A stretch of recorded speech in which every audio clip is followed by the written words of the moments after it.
Namaste.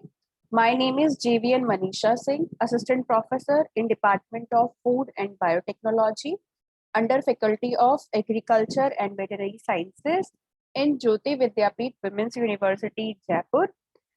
Today I am teaching you subject Unit Operation in Food Industries for class BSc FST second semester and BTech FPT second semester.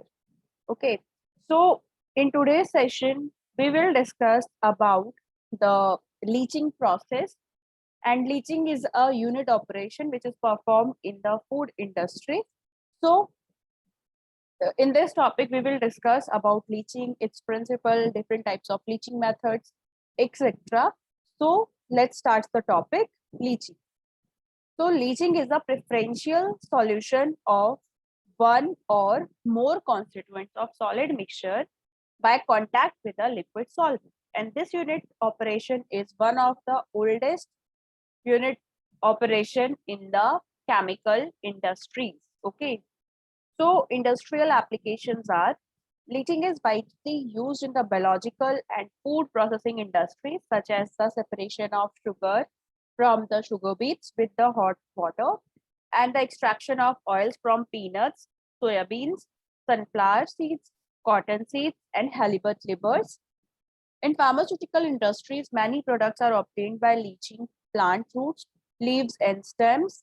In the metal processing industry, leaching is used to remove the metals from their ores, which contains many undesirable constituents as solute salts. In gold leaching, gold is leached from its ore using an aqueous sodium cyanide solution. Okay. So for leaching, there is a system which is known as tank system. In this, leaching and washing of the leached solute from the percolation tank by cross current method results in the weak solution of the solute. Okay. So the strongest solution will result if the counter current scheme is used, wherein the final withdrawn solution is taken from contact with the freshest solid and the fresh solvent is added to the solid from which most of the solute has been already leached or washed. Okay. So the Shank system is operated in the following manner. First of all, you have to assume at the time of inspecting the system that it has been in operation for some time and tank 6 is empty, tank 1 and 5, 1 to 5 are filled with the solids and with the least liquid, and the tank 5 is in contact with the freshest solid, and fresh solvent is added to the tank 1 only. Okay. So in second step, there is withdrawn of the concentrated solution from the tank 5 and transfer the liquid from tank 2 to tank 5 and 3 to 4, 2 to 3 and 1 to 2. Okay. So add fresh solid to the tank 6. Okay. Discard the spent salt from tank 1 and transfer the liquid from tank 5 to tank 6 and tank 4 to 5 and 3 to 4 and 2 to 3 and add fresh solvent to the tank 2 and continue the operation in the same manner as the before. Then leaching equipments required are the agitated vessels, dot, thickeners, continuous countercurrent decantation, hydrocyclones, rotocell, needy extractor, Ballman extractor, and continuous horizontal extractor. The needy extractor, modern arrangement of which is indicated systematically,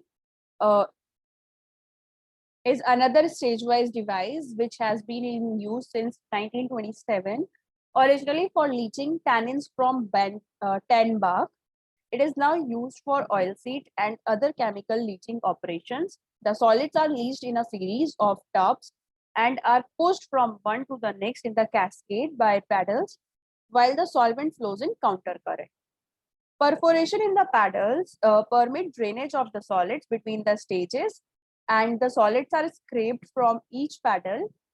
As many tubs may be placed in a cascade as required. Okay. So next is a continuous concurrent countercurrent decantation. The solids to be leached together with solution from the second thickener are introduced into the leaching agitators. At the left end, strong solution thus produced and decanted from the solids by the first thickener. The agitators together with the first thickener then constitute a single stage. The sludge is passed through the cascade to be washed by the solvent in true countercurrent fashion, and the washed solids are discharged at the right place. And there may be, of course, more or fewer than the 4 stages shown, and the agitator may be replaced by any continuous leaching device such as grinding mill, and there is a many variations in the flow sheet are regularly made. Next is the Bollman extractor, and Bollman extractor is mainly used for the recovery of additional oil from the residues obtained from the mechanical pressing of the solids. And the Bollman extractor essentially consists of a vapor type vertical chamber in which a series of perforated baskets are attached to a chain conveyor. The baskets are provided with perforations at the bottom, and at the top right hand corner of the extractor, solids are conveyed into the perforated baskets. The baskets are loaded with the flaky solids, and these fully loaded baskets are then sprayed with a half micelle as they travel downward through the right hand side. Half micella is the intermediate solvent containing some extracted oil and some small solid particles. As the solids and solvents flow concurrently down the right hand side of the machine, the solvent extracts more oil. Okay, so simultaneously the fine solids are filtered out of the solvent so that the clean full micella maybe can be pumped from the outlet provided at the right hand bottom. And then as these partially extracted solids rise through the left hand side of the machine, a stream of pure solvent is spread on them, and to obtain a dilute solution of the oil at the bottom of the chamber. This pure solvent percolates countercurrently through them and collects in the left hand sump, and which is then passed to the half micella storage tank. The fully extracted solids are then dumped from the baskets at the top of the elevator to the hoppers, from which they are removed by the screw conveyors. Usually the conveyor speed is 1 revolution per hour. Next is the roto cell extractor. In this, a horizontal basket is divided into the vault compartments with the floor that is permeable to the liquid, and the basket rotates slowly about a vertical axis. Solids are admitted to each compartment at the feed point, and the compartments then successively pass a number of solvent sprays, a drainage section, and a discharge point at which the floor of the compartment opens to discharge the extracted solids. The empty compartment moves to the feed to point to receive its next load of solids.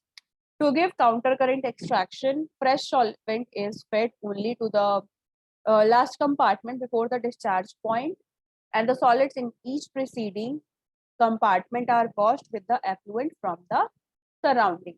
Okay. So from this, you can conclude that leaching is the liberation of the metals from ores by the chemical dissolution, and it forms the basis of the hydrometallurgical extraction processes. The main aim of leaching selectively the maximum amount of the valuable metal, and the unit operation is an established and relatively successful method of metal extraction, especially when treating high grade ores. Okay. So from this session, questions may be asked in your exam, like what is leaching? What is the principle of leaching? What are the different equipments required for the leaching? Likewise, questions will be asked in your final exams, so prepare accordingly.